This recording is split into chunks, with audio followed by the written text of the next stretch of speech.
Welcome to J is for Justice podcast. If live breaking news and following true crime is your thing, then please consider subscribing to my channel.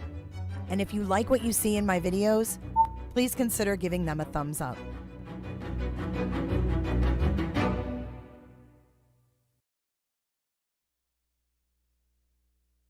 Hey everyone, happy 4th of July. Welcome to our members only stream. Special stream for the 4th of July. It's good to see you guys. We've got Sherry and Global. Happy Independence Day to you. Cheryl. We've got Teresa. Hi, Teresa. Happy 4th. Jax. September. Hello. Do you remember?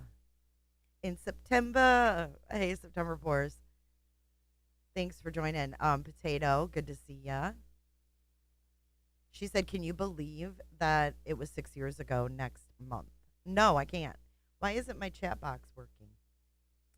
Oh, we're going to ditch that stupid thing because that isn't working. I can't pin your chat because we are members only streaming right now. So what I'm going to do is we're going to go like this because we are doing our first ever read along of a book.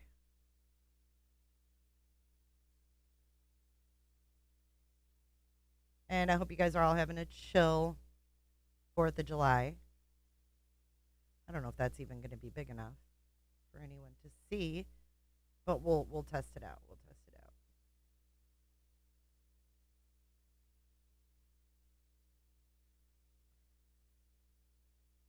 Give me a second here.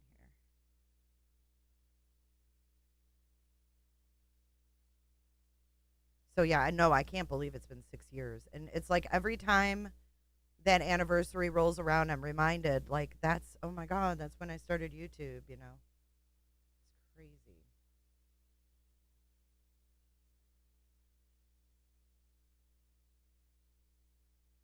All right, well, I can't get it to fit right, but anyways, welcome to our members only live stream. If you are a member of J is for Justice, I thank you from the bottom of my heart for being. It doesn't sound normal. How about now? Was I low? Am I? Hang on. Let me look here. Hello, hello. Is that better? Let me know if that's better. It's low. How about now? Let me know if that sounds better. Happy 4th of July, Dupsy Daisy and Tinfoil Tiara. Hello, Franny. It's better now? Cricket, happy 4th. Jamie, happy 4th. Holly, happy 4th. Thanks for telling me, because I would have been like so mad if I read this book and it was like fuzzy. Yeah, I sounded like I was like fuzzed out. I know what you mean. I don't know why it does that.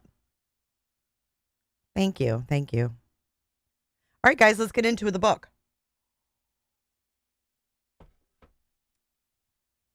The Cell Next Door by Dylan Tallman. We all know who Chris Watts is by now. I don't think I need to give a recap. Thank you, September. Why am I not seeing? Oh, you know what? You know why that chat wasn't working? Because I had it on the wrong window. Hold up. Wait a minute. Something ain't right. Hold up. Wait a minute. Something ain't right.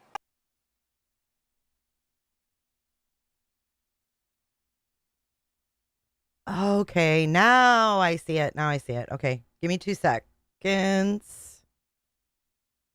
Now I can see everything that's going on. Nice.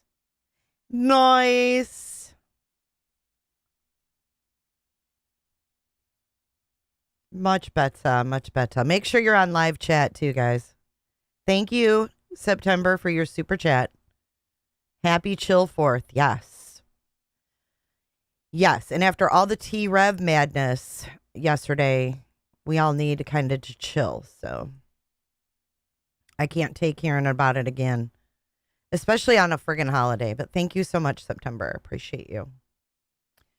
All right, so this is the book. Jamie says part 2 gets even better. I'm a little disappointed that there's a part 2. And I'm just going to give my honest review on this. No shade on Dylan himself, but I was a little taken back when I saw the margins and the large print for $17, and now to hear there's a part 2, it feels not good. But this is The Cell Next Door by Dylan Tallman. Author's note. So I'm just going to begin reading. You guys enjoy the book. Author's note. I sat 7 months in the cell next door to Chris. It is common knowledge that he has never interviewed since his arrest. It dawned on me while writing this book that I was actually interviewing him for 7 months straight. This is what consecrates my book from any other. I had to rack my brain for knowledge that was 4 years old when I sat with him. This is basically a documentary, a series for readers that appreciate true crime. This is quality first-hand information that stands apart from a quantity of third-hand information released by other writers and outlets. Introduction. Proverbs 23:23. Buy the truth and do not sell it. Also wisdom and instruction and understanding. Blessings on top of blessings. Where were my blessings? I went from society to Dodge Correctional Institution in a matter of a month. They didn't even want to put me in general pop, yet due to my past and who I was. So they kept me in TLU, temporary lockup, until they could figure out what to do with me. Keep in mind, I was in 2 mental institutions prior to coming to Dodge. County jail couldn't handle me, so I was transferred to Winnebago Mental Health. While there, I ended up in a fight with multiple staff. So I was strapped to a board, carried and driven to Mendota Mental Health. I couldn't handle being incarcerated again after 10 years in prison. I was ready to kill anyone and myself because I could not cope with the reality I was going to be incarcerated again for a period of time. The reality of imprisonment was trying to sink in. However, I was not ready to accept my fate. I had been a fighter my whole life, and I was trying to fight the inevitable. I knew I was not out long enough this time to establish any real ties to the community. 2 months free and I was going back. Nobody except my mother would miss me. Worst feeling ever. Worse yet, I was housed in a prison and not yet a prisoner. So the state of Wisconsin had me right where they wanted me. All I heard down in solitary confinement was yelling and inmates banging on their cell doors. The COs were wheeling in an inmate that was strapped down in a strapped-down chair, and he had a spit mask over his head. Very demoralizing, because they had him naked and kept his neck bent so far back that the man could hardly breathe. I knew how he felt. I had been in his place more than a few times. I could taste OC spray. It was because someone was maced on the tier, so it went through the vents because the sergeant forgot to shut them off. I had no property. I was just in a cell and could do nothing. What bothered me more than any of these afflictions was the fact that I would not see my family, perhaps for a couple more years. I would not be laid up with a woman again for perhaps a couple more years. The ones I chose to lay up with would not remember me until it was too late for them, which was my release date. Too late for them. Typical females. No woman to hold me down that I could love on to take my mind off prison. So he relies on females to keep him out of prison. I was going to do this time alone. I felt so alone and so low. I turned all the way up in segregation. I was turned all the way up in segregation, worse than the other inmates. I did 6 months like that, and worse before I moved to Special Management Unit 11. I was moved to Cell 13 on January 9th, 2020, next to Chris, who was housed in cell 14. Proverbs 25:17. Seldom set foot in your neighbor's house, lest he become weary of you and hate you. Unit 11 in Dodge Correctional Institution. Let me get my glasses. I didn't think I'd need them because this font is so large, but it might help a little. Oh, yeah. Much better. Unit 11 in Dodge Correctional Institution is an SMU, Special Management Unit, where they house people who need to be in a single cell. This includes inmates who are troubled, disabled, or considered high profile. Based on my introduction, it is self-explanatory which category I reside in. My cell was a decent size. I had to lock in because we only came out of our cell in the morning on non-shower days for an hour. However, it was usually less because we would be let out late. At night, we were supposed to be let out from 6 to 7:30, an hour and a half. It was mid-afternoon when I set my Bible down and decided to knock on my wall to see who my neighbor next to me in cell 14 was. Yeah, a soft, humble voice responded. Come to the electrical outlet on the wall, I said.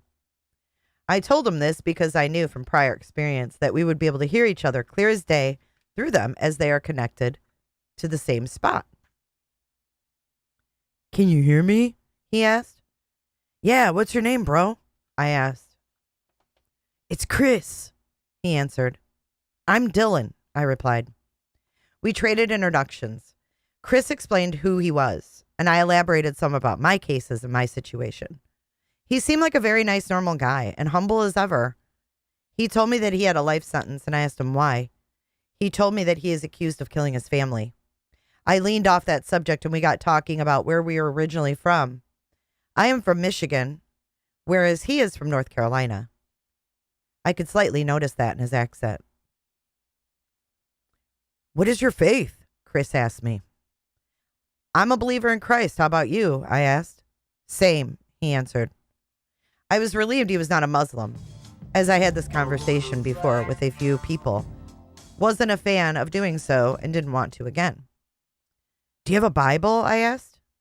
Absolutely, Chris replied, quickly and surely without hesitation. Let's perhaps study then? Are you busy? I asked. I asked this to challenge his spiritual knowledge because I was so well versed in the Word of God. I doubted he was anywhere near my level of knowledge of the Word. I was wrong. To my surprise, he matched me in biblical knowledge. We studied until 2 to 3 a.m. the day we met, and this became routine. Thank you so much, Island Thrifts. Happy birthday, America. Thank you for your super chat. We went to gym. We went to chapel. We ate. We went to the day room and used the phone. We studied the Word of God.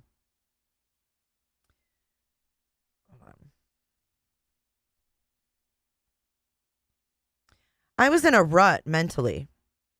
I hated my miserable existence until I met Chris and got into our routine. I hardly wanted to go on anymore until I felt awakened again spiritually, and Chris had something to do with that. I finally had someone that was actually intelligent enough to talk to, and I didn't have to be cuffed up before leaving my cell anymore. My sanity was returning as I was conformed to A&E status. I was still not a convicted prisoner as of yet. Chapter 2.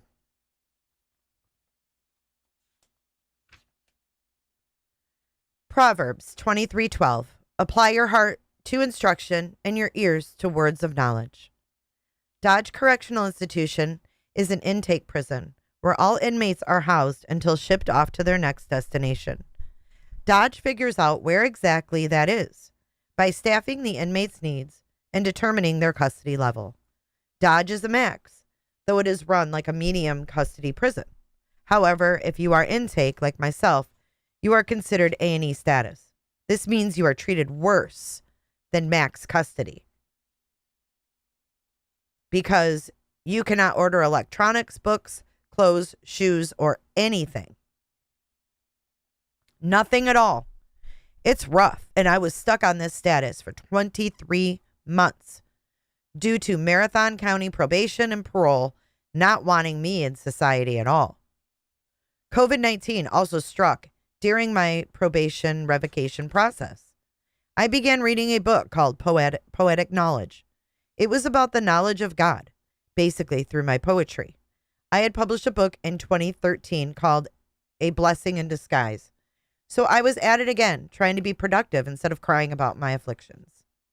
At night, Chris would pray for us, and the prayers were very well put together. I asked him one night if he wrote that. No, they just come to me, he replied. Well, maybe try writing one down, I suggested. Okay, perhaps I'll do that, Chris said. And then we went to sleep. Excuse me. Let me get a drink. Happy anniversary, Casey and Hubs. The next morning, when our cell doors popped open for time in the day room, Chris handed me 2 prayers that he had written. I set them on my bed to review after day room. That short period was for my phone time. Chris would call his parents, his sister, or Anna. We all remember Anna. Anna was Chris's girlfriend that was in love with him, let her little toddler talk to him, and all of that jazz. Who was his girlfriend at the time. She was the kindest woman I had ever met. During day room, we would also bring our Bibles with us. We would try bringing other inmates as well as officers to the Lord. After our time in the day room, I went to my cell and read the 2 prayers that Chris had written. They were written exceptionally well, and this gave me an idea.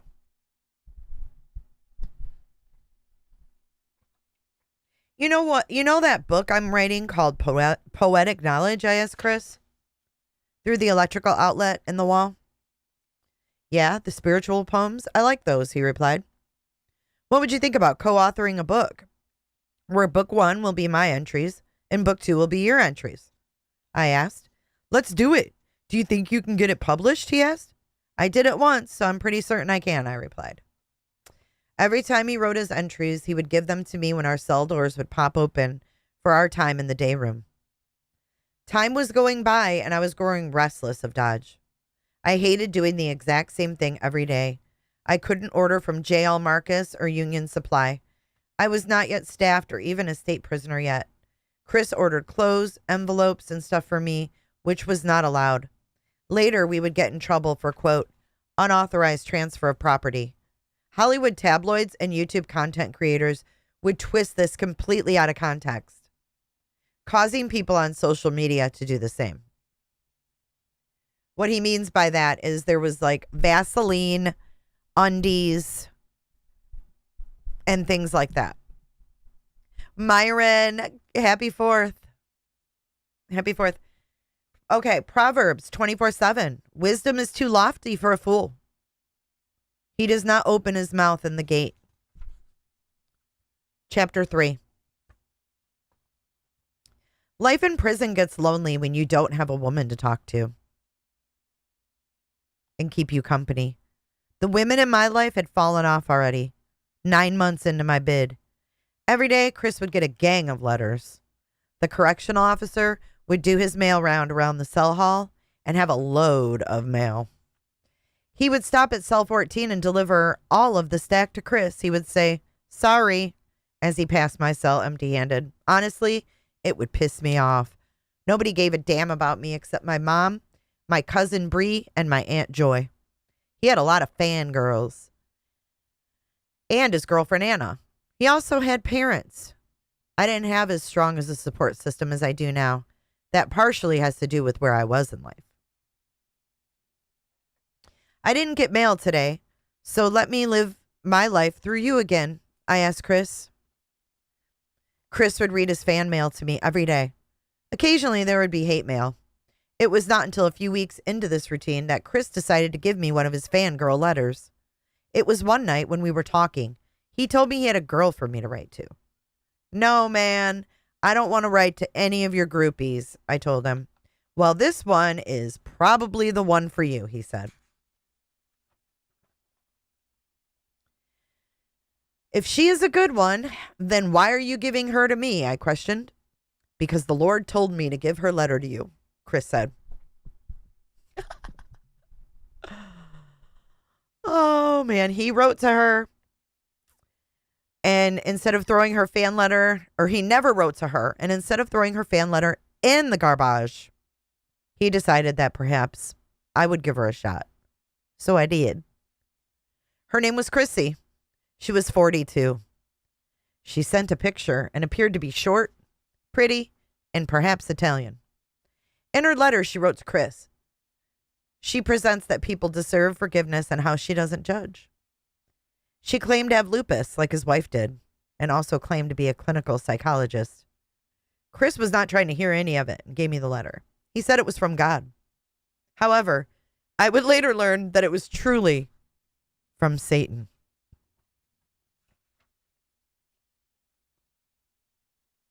I wrote her a letter saying that I was writing to her because Chris gets so many letters similar to hers. However, her letter stuck out, and with him and I being close, he entrusted me with it. I explained who I am and what kind of man I am. I held no punches. I was 100% with her. She loved my letter, or so I thought. However, she responded to me saying Chris's name 7 times and only my name twice. I responded by letting her know that I perceived that she was writing to Chris indirectly through me, based on the letter she wrote me. Chris and I began making plans for when we got out of prison. Now we needed to get him out of prison. We began to go over his case and the facts of his case. I knew the law very well by being a convict my entire life, so I was going to try to help him. Brother, what the hell happened that day that you are being accused of all this? I can't remember a lot. He then sighed and added, it wasn't my hand. Well, just tell me what you remember, I asked him. He seemed to be racking his brain. I was having an affair with this girl, and I ended up in love with 2 women at the same time, Chris explains. So this has to do with what happened, I asked. It's what led up to what happened, he informed me. So tell me about the mistress, I asked. She is of evil spirits like Jezebel, he confessed. Let's just call her Jezebel then, I suggested. That suits her. He agreed.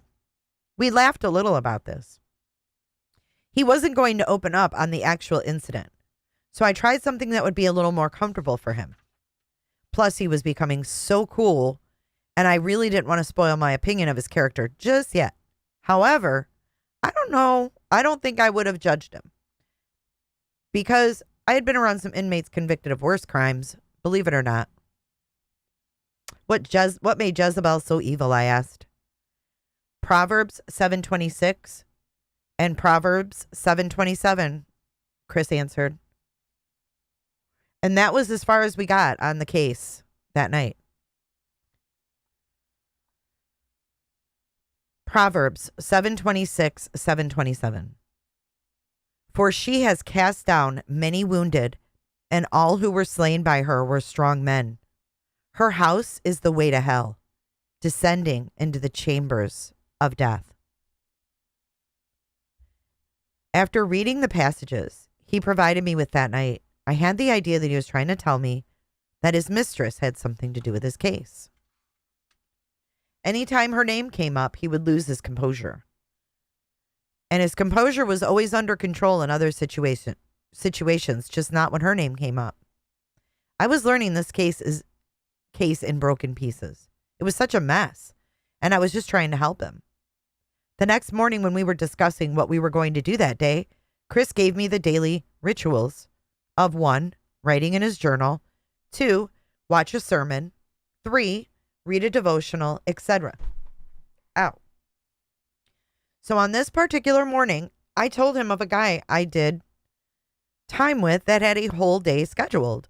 I explained that the guy would wake up and turn on the TV to Good Morning America, eat, brush his teeth at an exact time, take a shit at a certain time, read a chapter in his book at a certain time, watch the same shows at the same times. He would use the phone at the same time, do a word search at the exact damn time. Then the doors popped open for day room. And upon leaving my cell, Chris handed me an entry for our book called Proverbial Knowledge. It was called Playing the Harlot. It was based on the Proverbs 5:3-5. For the lips of an immoral woman drip honey, and her mouth is smoother than oil.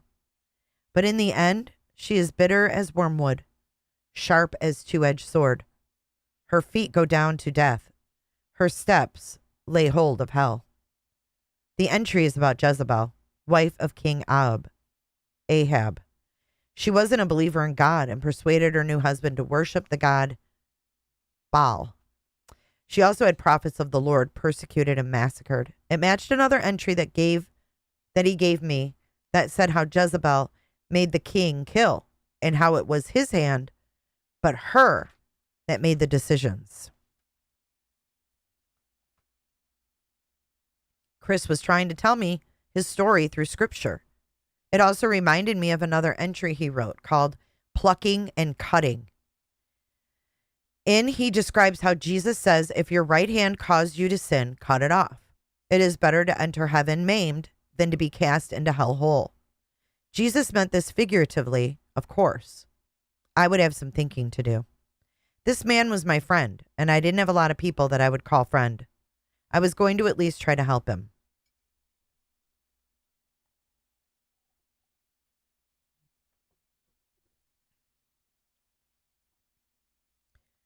A lot of people were lost in prison, especially at Dodge. The majority of people at Dodge were just coming in off the street, coming through an intake status, not yet knowing their fate or where they would end up.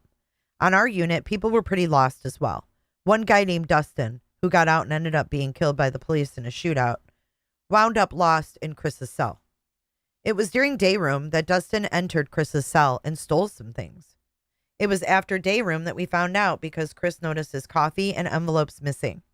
I asked if anyone went in his cell, and he mentioned that Dustin came out of his cell, claiming he had entered the wrong cell by accident. I knew it was no accident.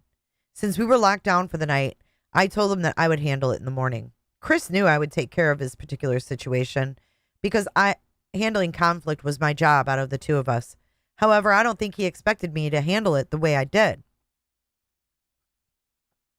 The next morning during day room, I sat down at the table with Dustin. I informed him that stealing from Chris was like stealing from me, and that we could go into the cell and handle it. Fight. The guy stood up, so I got up. Then he threw his hands up and jumped backwards, thinking I was going to hit him, causing a scene. In prison, we call this dry snitching. The COs came running and commanded us to lock in our cells. Long story short, I ended up with 16 days of room confinement. I could have handled that situation a number of different ways. Being on room confinement or quarantine was what Chris and I called being in the wilderness. That's when we wrote God's Plan 40-Day Devotional. That book was renamed. It is now called New Plan 20-Day Devotional and is solely authored by me. I had Chris calling my mom for me and passing messages because my phone privileges were restricted as part of the room confinement. We got a lot of writing done. We spoke more about our lives and also spoke more about our cases. We made a breakthrough. Chapter 4.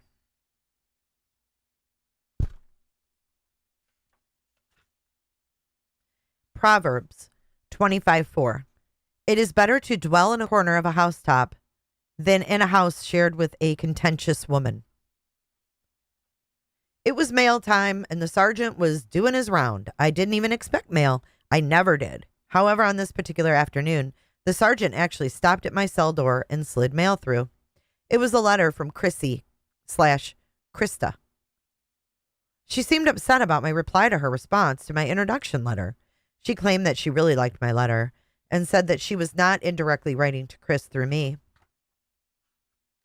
She said that she was trying to get to know me and that people always did this to her, abandoning her, so I formed my response. I figured it couldn't hurt anything by getting to know this woman. I hollered over to Chris and asked him about the mail because he was awfully quiet. He told me he had received a very strange letter. It was from someone named Becky.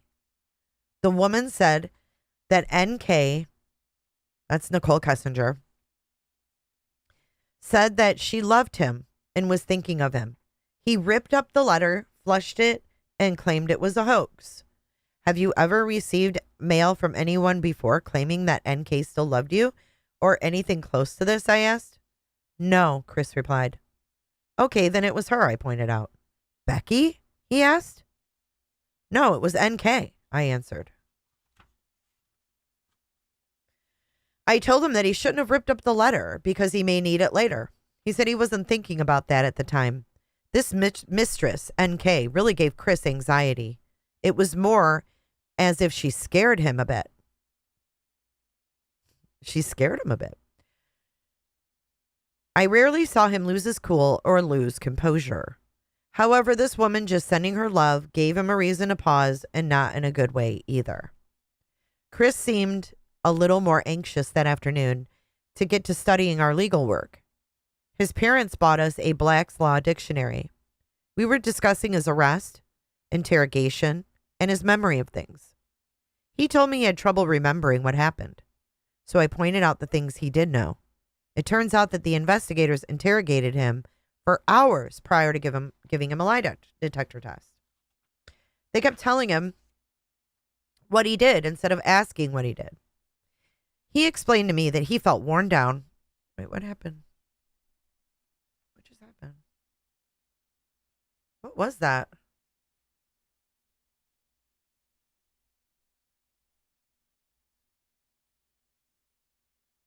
Was that there before? I'm confused.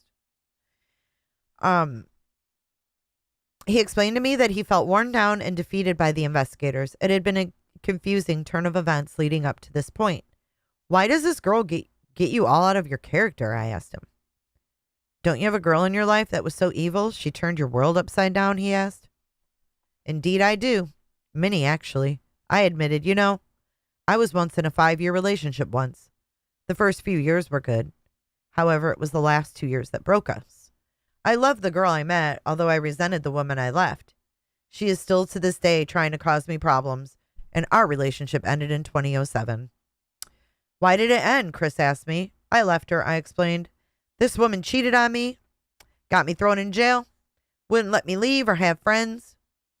Wait, she got you thrown in jail? He asked. Yes, she did. I came home late one night from a cookout, and I had like 2 drinks, if that. Famous last words. She accused me of being out partying and cheating on her. She ended up throwing some punches at me as I was trying to leave. I had to grab her around the arms to stop her, and she fell in front of the entertainment center. Some stuff fell and broke around her. She ended up calling the cops, and I was taken to jail. She was 19 years old, and I was only 17. We were together 2 years after this. However, it was the fatal blow that started us downhill. Bro, I will tell you more about her later. You tell me about your 2 women. Well, Chris sighed. My heart was in 2 places. Your heart doesn't have a brain, I interrupted. You are absolutely right, he replied. He told me that he and the mistress had been getting serious and close. He admitted that he was stupid to cheat on his wife, and that he asked God's forgiveness every day for his infidelity. The mistress was growing upon him, however. The wife had his heart. It was near the end that the mistress tried to make Chris choose between her and his wife and kids. I asked him who he chose. He said that he chose his wife and kids. The mistress was not too fond of his decision. Many questions flew through my head, so I asked the first one. Jeepers. When did she make you choose? The night of the incident, Chris admitted. Did your decision have any bearing on what took place, like the incident? I asked him. Well, he sighed. By then, my wife had already found out about the affair. This was around the time I was going to try working through our problems and try mending our relationship.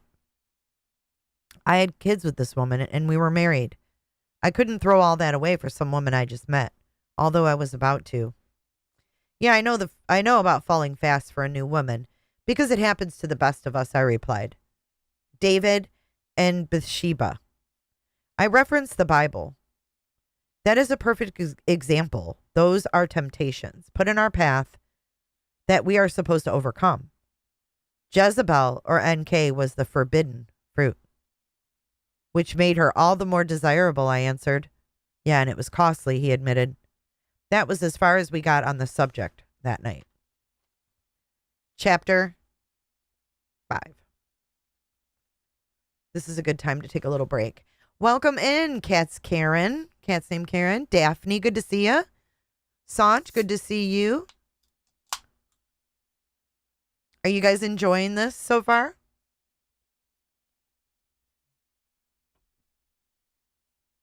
While we take a little brief intermission here, we are about we're more than halfway through. This is the author, Mr. Dylan Tallman.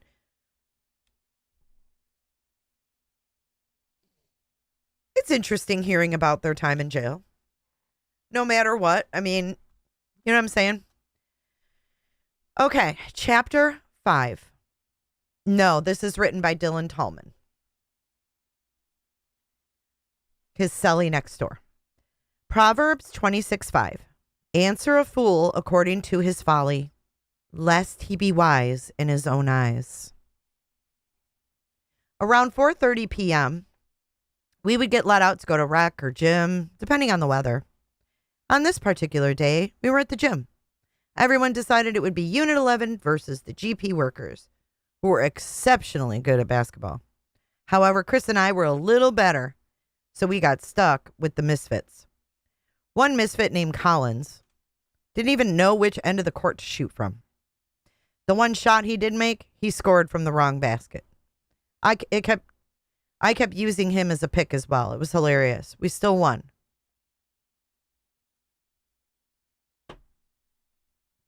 After the game, Chris, me, and Collins, and some other guys were standing around talking.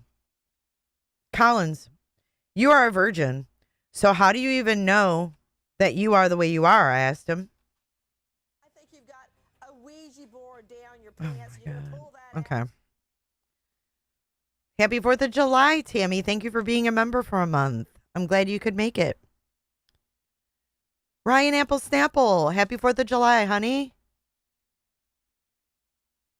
I don't know what part 2 is. Oh, Lordy. This is going to get interesting. Okay, Collins, you are a virgin, so how do you even know that you are the way you are? I asked him. He was claiming to be transgender. He wore a bra and panties provided by the DOC. I don't know. I haven't been with anyone, but I would like to be with a woman, maybe, Collins said. You are just confused. You believe in the Bible, right? I asked. Well, yeah, Collins answered. You cannot put your bra and panties on a lamp, otherwise it won't light up the whole room. Chris said. What? You cannot put your bra and panties on a lamp, otherwise it won't light up the whole room, Chris said. I almost died laughing.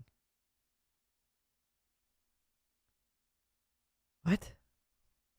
You buzzed? Jesus said that, I said, laughing. Jesus actually said, don't put a lampstand under a basket or it won't light up the whole room. While we were all talking, the COs came over the loudspeaker and announced that recreation was over. On our way back, there was this female CO walking directly in front of Chris and me. Her hips were swinging so hard that she may as well have been on a stage. I pointed at her ass and told Chris, bro, look. I pointed at her voluptuous figure snaking her way along in front of us. No, Chris replied, looking away and down. You mean to tell me that you can't notice that nasty walk she's got on her? I questioned. I think your horns are pointed in the wrong direction. Chris pointed to my hair, which was in long twists pointed out everywhere. My hair looked stupid. Due to COVID, our barbering was scarce. So you can't notice, I reiterated. It's kind of hard not to, man, Chris finally admitted. We followed that ass all the way back to Unit 11. She has a mother by the name of Turner that works there too. She's beautiful too. That night, Chris called his girl Anna, as I called Krista. She was telling me some detective who wanted to help Chris wished to speak to him. I told her I would pass the message. It was not even 10 minutes before I had already compartmentalized the request from Krista to, quote, least important shit, and closed the door. It felt good to talk to a woman. However, I knew she was not 100% about a lot of stuff in her life. She had ulterior motives. Thank you, Tammy Warnick.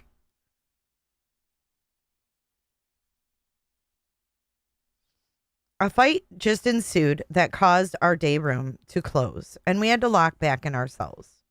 I would not be able to call my mother tonight. Dodge Correctional Institution was a boring prison. All they did was lock us in our cells. I was stuck on this probation hold for almost a year now. I was in possession of an alleged 6 ecstasy pills only, and on a hold this long and more to go. Probation and parole already got 11 years out of me, incarcerated at this point, and they still wanted more. Since we were already locked in, I sent my fishing line over to Chris's cell to get some food. The line was made out of dental floss with a comb at the end. He would see my line, then slide his out under the door to catch mine, and then he would pull it under his door. Next, he would attach the food, which was chips, flatten them, and hit the wall, meaning it was time for me to pull them in. Chris looked out for me on Canteen. He was also allowed to order from the catalogs, and not me. Not being staffed there, I was not. He ordered me clothes as well. He gave me a brand new thermo top and boxers. They had his name and DOC number stamped in them so that I could not erase. It wouldn't come out.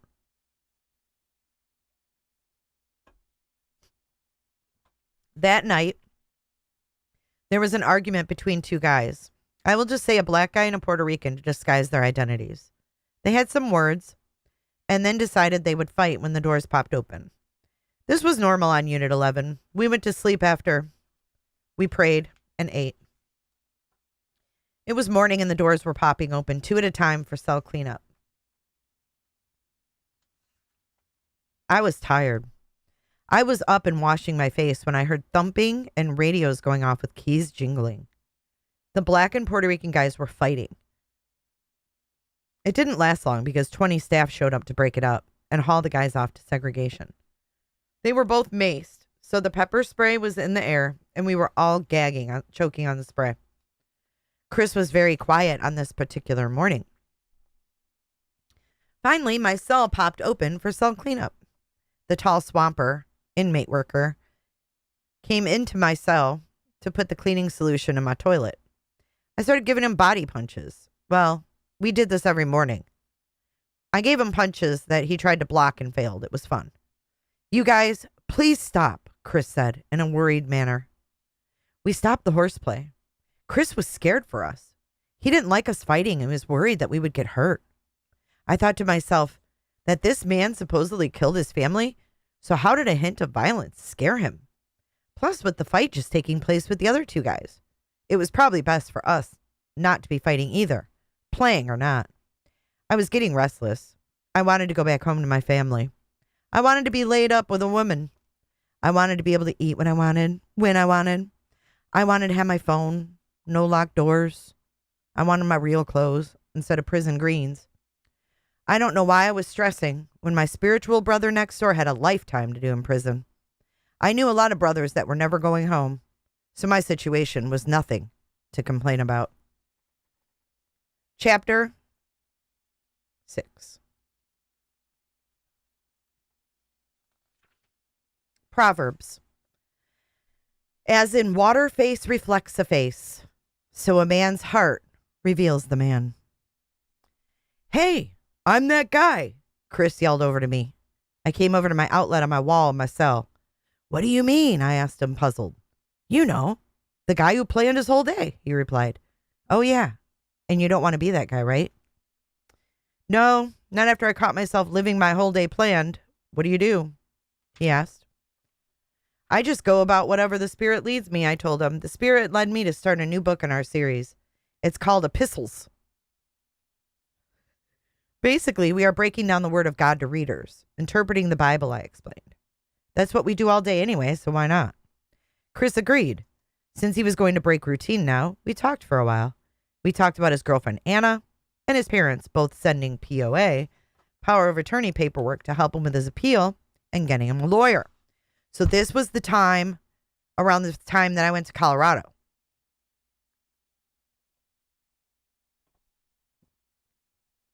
Right before.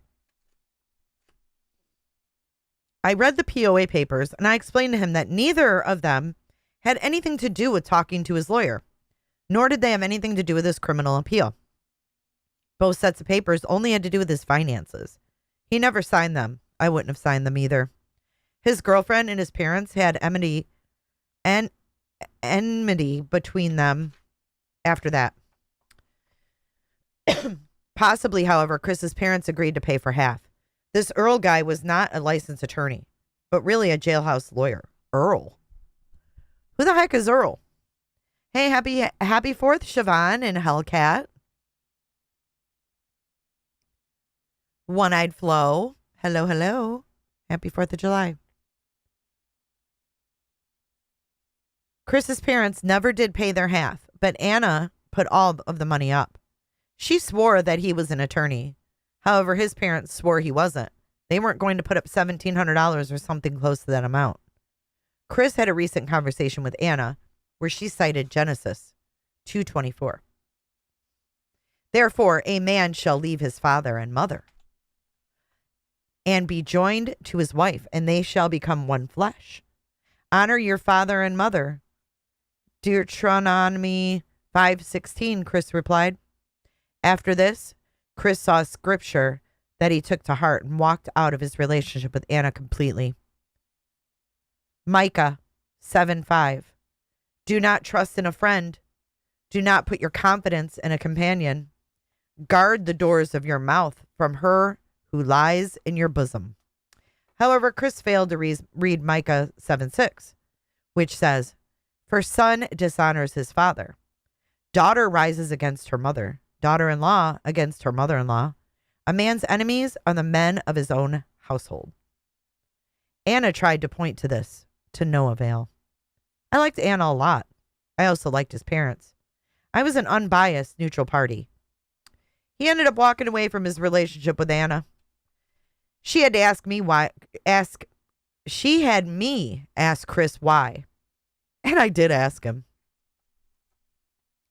Chris's reply, tell her Micah 7:5.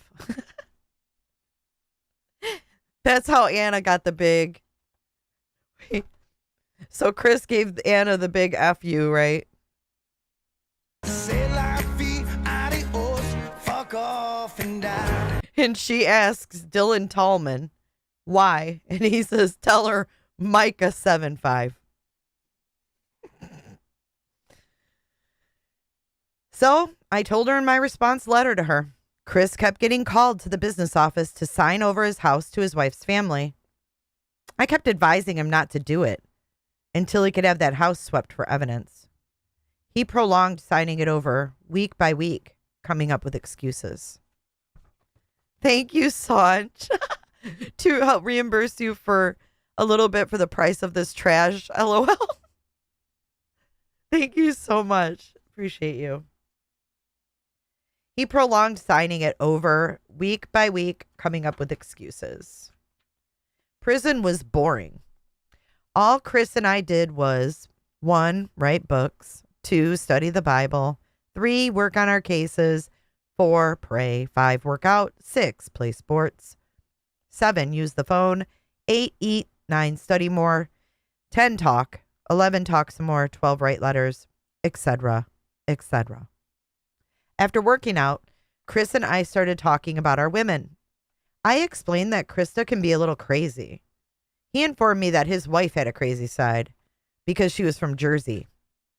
I began venting to him about how no matter what I do, the justice system keeps judging me on my past. Dupsy Daisy, thank you. She says I'll match that. You guys are so funny. I began venting to him about how no matter what I do, the justice system just keeps judging me on my past. Where I am my past. Chris listened silently and then replied saying, I wish they would judge me on my past, he sighed. Instead, they only judge me on that one day, he added. You're absolutely right, I said, because you have never been in trouble with the law. You were a hard-working citizen. You were the perfect father. Righteous husband, I added. Well, I did commit adultery, so I was a terrible husband, he said. That's hardly a crime, I pointed out. So you were going to leave your wife? Were you going to leave your wife at any point? No. I felt bad for cheating and tried to work things out with my wife before the tragedy.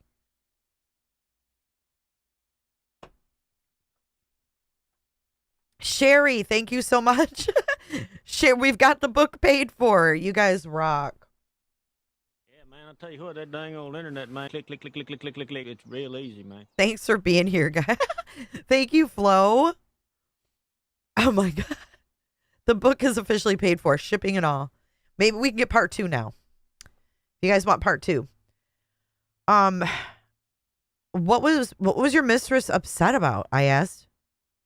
Was your mistress upset about it? He said. Oh, yeah, he answered me. I have to ask, why the first confession? It's all a confusing blur, he managed. Okay, then why did you switch the confession to you taking all of the responsibility? I asked him. Myron, thank you so much. We're getting part 2, guys.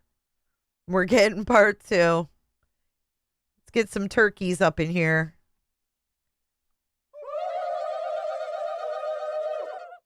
Thank you. Yes, part 2. Yes, we'll do it. Because I wanted to honor my wife in death as in life. For her family as well, he admitted. Are you going to at least appeal and get the correct story out there? I asked. My character is assassinated anyway. I don't need that stress on my wife's family because even though they hate me and want me to rot and die, I do care for them, he answered. Well, bro, which confession was the truth? I asked. Right, September? I know. The first confession is the closest to the truth. However, I don't know if I can go back through court and relive all that again, he informed me. Let's just pray on it.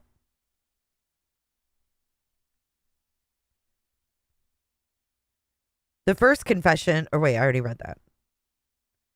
Let's just pray on it. God will lead you in the path you need to take. It's the glory of kings to search out a matter. However, the glory of God to conceal a matter. Proverbs 25:2. I cited. He understood. In the name of Jesus, Father God, Lord. Chapter 7. Happy 4th of July, Micro Kimmy.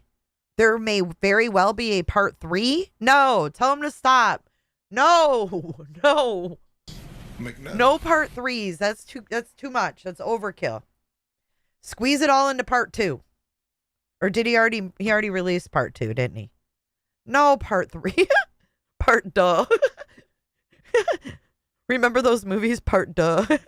Siobhan, thank you for your super sticker. Kat, same as Karen, you've already contributed. You're a member. Thank you so much. I'm glad you're here. All right, chapter 7, Proverbs 28:17. A man burdened with bloodshed will flee into a pit. Let no one help him. Time was going by so fast, and our progression with the books was coming along quickly. We had our God's Plan series up to 6 books. 1, 40-day devotional. 2, poetic knowledge. 3, booth of prayer. 4, epistles. 5, mystery through the ages. 6, proverbial knowledge. Kels, happy 4th. Happy 4th, baby. The staff members were beginning to crack down on us for any and every little thing. We wrote our entries for the books with my, quote, legal loan paper, which had my DOC number stamped on them. I had to send the manuscript out to somebody or risk it being confiscated. That would be 7 months down the drain. I wasn't risking it. I had to figure out who I could trust with it. Krista said she could try to get it published. So there was that angle to consider. Hi, titties. Happy 4th. You were in Discord? You got to check those events in the Discord server and hit the notification. Hit the interested and it will notify you through Discord. Chris and I talked more and more about our plans for when we got out. In the back of my mind, I knew for him the possibility was slim. However, I needed to instill hope in him or he would never try. In my heart, I believed that he was a great guy that didn't belong in prison. He was not like the rest of the inmates I had been around during my decade in the penitentiary. Although a lot of people had a very low opinion of him. They were, of course, people who didn't know him personally. I grew close to Chris's family. His mother sent me letters. His sister, his girl and sister sent me lyrics. They were very nice people. And they didn't think of me as a no-good scumbag like half society did. We delved deeper in his case and made progression. Chris was beginning to open up more to me about everything. On this particular day, we were discussing his case/appeal. I was looking for grounds for appeal. So, you're saying you took a plea before having a preliminary hearing, I asked? Yes, Chris replied. Are you sure you didn't waive your rights to a preliminary hearing? What do you mean? Chris asked. Did you sign something saying you don't want a preliminary hearing? I don't think so, he managed. Why did you sign a plea agreeing to the maximum punishment? I questioned. Colorado had the death penalty, and they told me if I didn't take the plea, that they would give me the death sentence. That's basically a threat. Sign here or die, right? I replied. It felt like it, he said. I don't think they can do that, bro, I told Chris. I think you've got a Ouija board. Micro down your Kimmy, thank you for being a pants. member for 7 months. I love and appreciate all you do, Jay. I appreciate you too, Micro Kimmy. It's always a pleasure to have you in chat. And in Discord as well. I leafed through the Black's Law Dictionary and found change of venue. Bro, this says that if your case has a lot of publicity, you can hear your case somewhere else, and in your case, probably another country. I laughed. Or another planet, he laughed in return. At least he could find humor in his nearly hopeless situation. My attorney told me to file ineffective assistance of counsel on him, he said. So basically, he told me that he didn't assist you in your best possible defense as required by law, I said. Also, it takes these types of cases a couple years to resolve. Yours only took a few months. That's not normal or even heard of, I told him. It's kind of true. Siobhan. If I go back to court and appeal, they will transfer me back to Colorado. And the inmates and people there wanted to kill me, which is why they sent me here, he explained. I am just not looking forward to reliving all of this. It was the worst thing I have ever experienced, he said. I know. But do it for your parents. They love you, and it would mean the world to your mom, I said. Yeah, it would. But I said these phone calls are recorded, and I said too much over these phone calls, he admitted. You also had 3 different confessions. People don't know what the hell happened. No matter how many different ways you said it, you did it. You said you did it, I exclaimed. Because I confessed. How will I come back from that? Chris asked. They threatened your life and got you. No, wait, bullied you into a guilty plea. You were an easy target, the husband. They needed this case under wraps for some reason, I conveyed. There was an election coming up, I think, he said. Are you kidding me? Bro, he's blaming this on an election year now? In this? Now we can go over all these circuit court trial errors all day, but it will come down to you fighting your case again if you get your sentence overturned. You will be back on trial. I said, then the truth will have to come out. I don't want to cause my wife's family any more grief, Chris said. What about your family and their constant grief? I pointed out. All you can do from here is redeem yourself because you confessed to murdering your wife and kids in cold blood, I said. I didn't murder them in cold blood, Chris replied, slightly defensively. My wife came home and she knew I was having an affair. We got into a fight. She attacked me. I was simply defending myself. And then my daughter, standing count, the sergeant announced, interrupting our conversation. Dun, dun, dun. After she did her round, we continued our conversation. Afterward, I talked to Jezebel. I panicked, so I confided in her, and she said she would help me, he said. My wife medicated her heavily that night because she kept crying. Wait, my wife medicated her? I don't understand what that means. My wife medicated her heavily that night because she kept crying. After I killed my wife by choking her to death because she had a knife, something in me just died. It was an accident. I loved her with all my heart and still do. I can hardly even read this. Ugh. I loved her with all my heart and still do. It's such a tragic loss. I just want to honor her memory and not ruin her memory. People want the truth, but I don't owe it to anyone. It's my family that I lost. And it's me that's serving life in prison. What else do I owe? Chris asked. You owe yourself a fair chance. Redemption at that. The truth shall set you free, bro. The ball's in your court. Only you can appeal your case. Only you can put the truth out there. And only God can judge you. I explained. When they tell me to put my hand on the Bible and swear, I am going to open it to where Jesus forbids oaths. Chris laughed. Good morning, brown-eyed gal. Happy 4th of July. Well, I am not sure how that would fly, but I'd love to see the reaction in the courtroom, I said.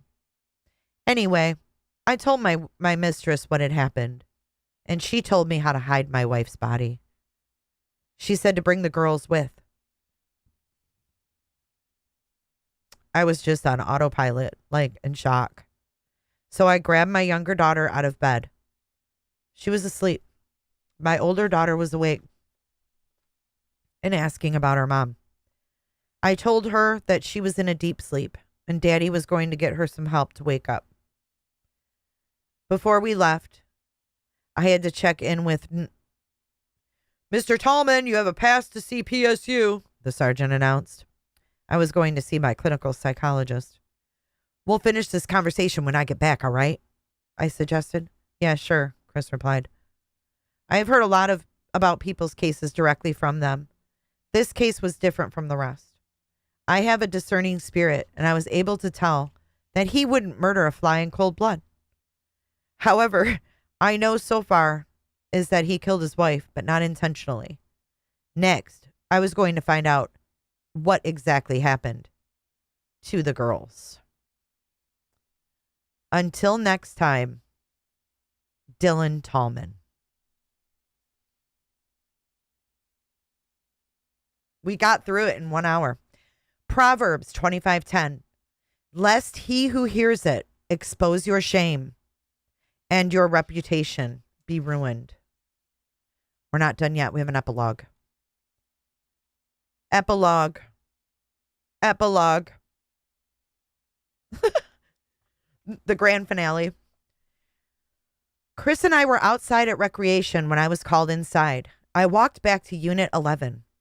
When I arrived at the unit, a gang of staff members awaited me. They were gloved up to put the cuffs on me. What did I do? I asked the lieutenant. We'll talk to you down in Unit 18, he replied. Shit. I was going back to the hole. Again, I let them cuff me behind my back and escort me down the long-ass hallway to go back to my home away from home, the hole. After a couple days, the segregation supervisor served me my ticket. I had a note to my clinician. Unauthorized transfer of property. Chris bought me clothes. He also bought me hygiene items. He confessed to it. See conduct report on next page. So we've looked at this before in the past, but he's got the conduct report from the undies and the Vaseline stuff. And that is all she wrote. Made in United States, Orlando, Florida. Dun, da, da, da. So yeah, since we you guys were so generous today, we will get part 2. I believe it just came out. Are you guys interested in part 2? Put a 1 in chat.